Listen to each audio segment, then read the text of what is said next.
प्रिय विद्यार्थियों नमस्कार। फिर उसी क्रम में मैं आप लोगों के बीच में वही अनुपात समानुपात का दूसरे तरीके का क्वेश्चन, चीज वही रहेगी, क्वेश्चन थोड़ा सा चेंज रहेगा। जैसा कि मैंने आपको बताया था, तो मैं अगले क्वेश्चन की तरफ बढ़ता हूं कि किसी कक्षा में लड़के और लड़कियों का अनुपात 2:3 है। यानी कक्षा में लड़के अर्थात बॉयज एंड गर्ल्स का अनुपात हमें दे रखा है 2:3 दे रखा है। तो सबसे पहली चीज हमें दे रखी है कि इनकी संख्याओं का अनुपात। अब आप आगे चलें, आपको इनका किसका मान हमें दिया हुआ है। हमें नेक्स्ट क्वेश्चन में कुल छात्र कितने दे रखे हैं 50। इससे पहले सवाल में मैंने आपको बताया कि जिसका मान दिया हुआ है उसी का अनुपात आप ले लें। आपको क्या दे रखा है, कुल छात्र दे रखा है, तो आप लोग कुल अनुपात ले लें। कुल अनुपात कितना होगा विद्यार्थियों, 2 3 और 2 5।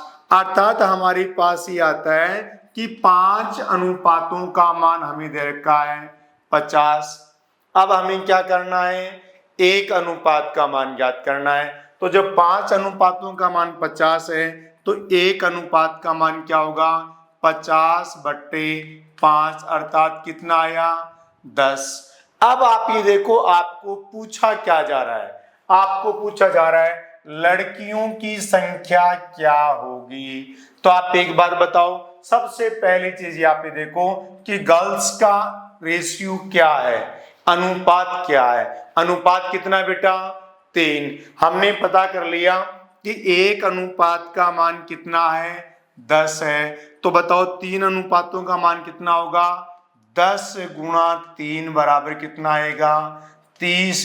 अर्थात इस क्लास में लड़कियों की संख्या कितनी है 30 है। तो आंसर हमारे पास क्या आ जाएगा, सी आ जाएगा। ठीक इसी तरीके से अगला क्वेश्चन आपको दे रखा है कि दो संख्याओं का अनुपात 5:9 है। यदि उनका अंतर, अर्थात अनुपातों का अंतर कर लेना आप, अंतर कितना दे रखा है 28 दे रखा है, तो बड़ी संख्या कितनी होगी।